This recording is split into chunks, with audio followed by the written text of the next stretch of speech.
Hello everyone. So till now we have learned and seen how the food starts its journey at the mouth and goes to the stomach. Now we will see what happens in the stomach, how takes place in the stomach. So the inner lining of the stomach which is there, it secretes the gastric juice. This yellowish fluid which you can see is the gastric juice. This now in the figure, to show that it is a juice which is there, it is made yellowish, but it is actually not yellowish. It is colorless food. It is highly acidic. It has a lot of acid in it. Which acid? Hydrochloric acid.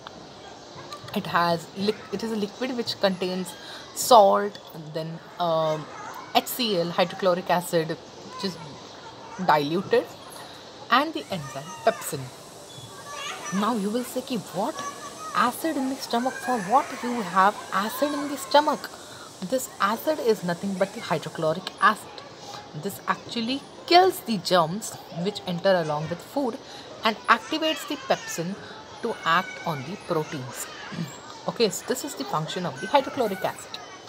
So here is the equations from which the actually this you will understand how this hydrochloric acid helps us. So this pepsinogen inactive is there in the stomach.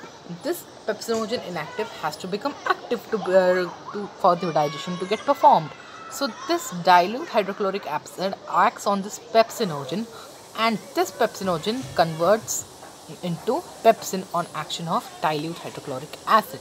This is in the adults. Now this pepsin which is formed, this pepsin acts on the proteins. Now when this pepsin acts on the proteins, these are formed to the peptides. Next is when the infants which are there. Infants now don't eat much of food. They eat only milk. They drink only milk. Okay.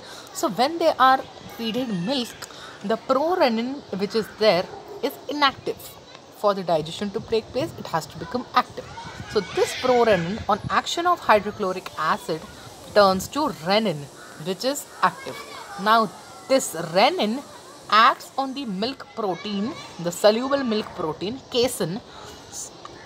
When it acts on the milk protein casein, it is made to paracasein, which is an insoluble peptide. Okay, so in this way, this hydrochloric acid actually helps. Then the food in the stomach contains a pulp-like structure. After all these reactions, a pulp-like structure is formed, and now this food is called as chyme. Okay, which moves into the intestine when the pyloric sphincter opens. So now let us learn about how this food now, what happens to this food in the intestines. First is the small intestine. Small intestine by structure is a tube 7 meter long and 2.5 centimeter wide. This is highly coiled and folded with the abdomen. So it has three parts: duodenum, jejunum, and the ileum. Now the duodenum is the short. See, this duodenum is the short upper part. As you can see here, you can very neatly you can see the duodenum, jejunum, ileum. Okay, so the short upper part is the duodenum. You can see the purple color one.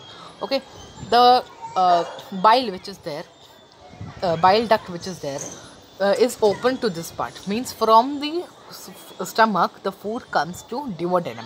Now duodenum sends it to the jejunum, which is the short region, which is about 2 meters empty after the death. So jejunum, so this food goes.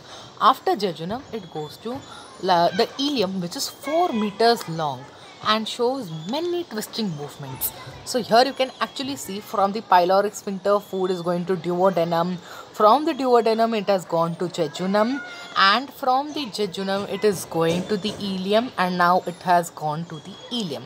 So nicely in this GIF, you can see how the food is actually conducted in the small intestines. So you can resume and you can go back and see the video again if you want to see this nicely. See, again from the pyloric sphincter, it has gone to the duodenum. From duodenum, it has now gone to the jejunum, and now from the jejunum, it is gone to the ileum. Now The ileum which is there is a very important part in the small intestine. It has the inner lining of this ileum is folded into a number of finger-like projections, which is called as the villi or the villus. Uh, yeah. So this is the finger-like projections. The intestine, which is there, small intestine. From the inside, if you see, you will see all these finger-like projections which are coming up. Okay, these finger-like projections, if you microscope laga ke if you see, its structure is somewhat like this. This is called as the villus. Now, between the villi are small openings through which the glandular cells secrete intestinal juices into the lumen of the intestine. Each villus is made up of a single layer of epithelium. You can see this epithelial tissue ka layer. A single layer of epithelium tissues is made over here inside a villus, and there is an artery. This red color thing which you can see is the artery. Okay, and the vein is the blue color thing which you can see. Now these both are interconnecting to this blood capillary and a lymph vessel called as the lacteal. The orange color part you can see is the lacteal. So in this way the villus is made. Now the small intestine serves both for digestion also and for absorption also. So it receives two digestive juices, the bile and the pancreatic juice in the duodenum, and its own intestinal juice from the wall of the ileum. So why is this ileum so good and used for both absorption and digestion of food? It is very long, so it has more surface area. It is large, the large number of villi are there, so they increase the surface area for the absorption. Then single cell of epithelium tissue is present over here. The narrow this ileum, you know, is very narrow, so the slow movement is made. When the movement is slow, the cells which are there get time to absorb these food particles. So in this way digestion in the small intestine takes place.